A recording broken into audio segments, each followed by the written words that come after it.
আজকের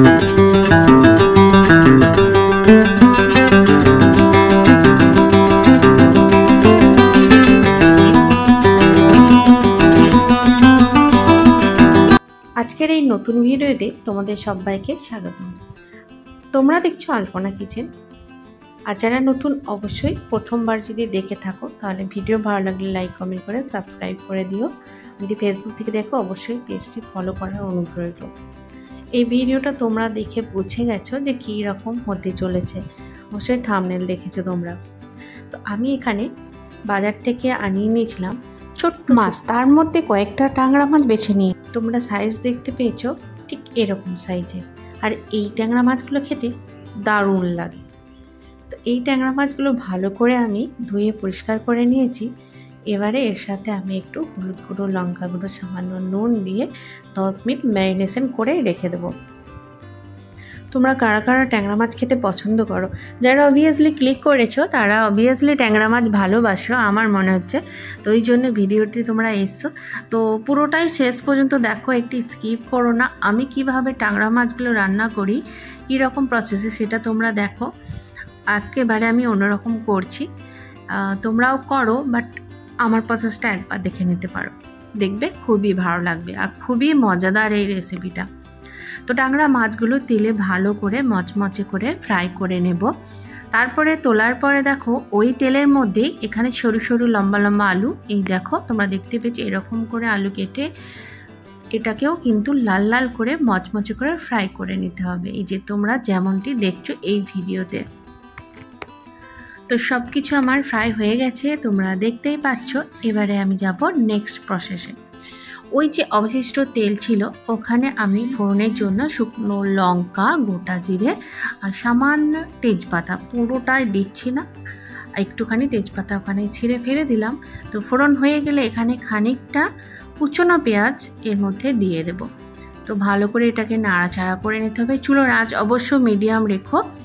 পেঁয়াজটা একটু নরম হয়ে গেলে এর মধ্যে কাঁচা লঙ্কা কুচি অ্যাড করে দেবো। তো এটাকেও কিছুক্ষণ ফ্রাই করে নেব।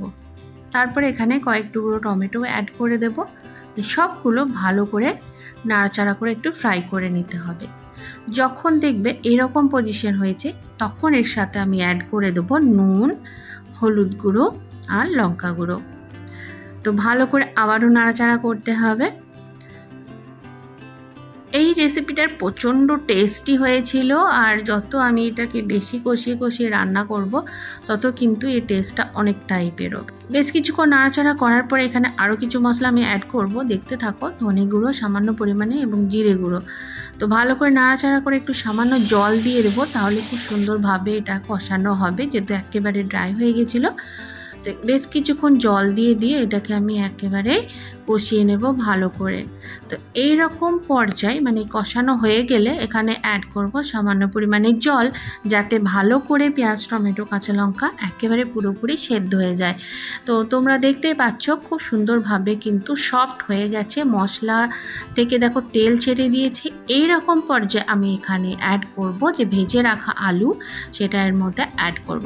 তো ভালো করে নাড়াচাড়া করে নিতে হবে। এবার এই পর্যায়ে ভাজা মাছগুলো, ট্যাংরা মাছগুলো এখানে দিয়ে দিলাম। তোমরা দেখতেই পাচ্ছ কি লোভনীয় দেখতে লাগছে দেখো। তো আলগা হাতে কিন্তু নাড়তে হবে, না হলে তো ছোট মাছ ভেঙে যেতে পারে। তো এটাকে ভালো করে সব মশলার সঙ্গে দুটোকেই কষিয়ে নিয়ে একটুখানি জল দিয়ে এটাকে মিডিয়াম টু লো ফ্লেমে এটাকে বয়েল করে নেব একেবারে আলগা হাতে। আর এটা যেহেতু একেবারে ঝোল হবে না আর খুব বেশি ড্রাই হবে না, এই তরকারিটা হবে তোমার একেবারে মাখা মাখা। আর মাখা মাখা হলে এর টেস্টটা খেতেও দারুণ লাগে। তো দেখো একেবারে মাখা মাখাই হয়েছে। আমি জল অল্প দিয়েছি, সামান্য ফ্লেভারের জন্য এখানে ধনেপাতা কুচি অ্যাড করে দিলাম। তো এটাকে আরও কিছুক্ষণ বয়েল করে নিলাম, জাস্ট ধনেপাতা ফ্লেভারটা যেন ভিতরে ঢুকে যায়। দেখো একেবারে রেডি হয়ে গেছে আমার ট্যাংরা মাছের ঝাল। তো গরম গরম ভাতের সাথে পরিবেশন করব না তা তো হয় না। তো গরম গরম ভাতের সঙ্গে এই লোভনীয় রেসিপিটা একেবারে নিয়ে নিলাম থালা ভর্তি করে। তোমরা দেখতেই পাচ্ছ আমার তো জিভে জল আসছে, তোমাদেরকে আসছে জানি না, যদি এসে থাকে কমেন্ট করে জানিও। আর এরকম ধরনের রেসিপি ট্রাই করলে অবশ্যই জানিও কেমন হয়েছিল খেতে। দারুণ হয়েছিল খেতে, আমি তো ট্রাই করবো গরম ভাতের সাথে। এই দেখো এবারে আজ আসি বন্ধুরা, আবার দেখা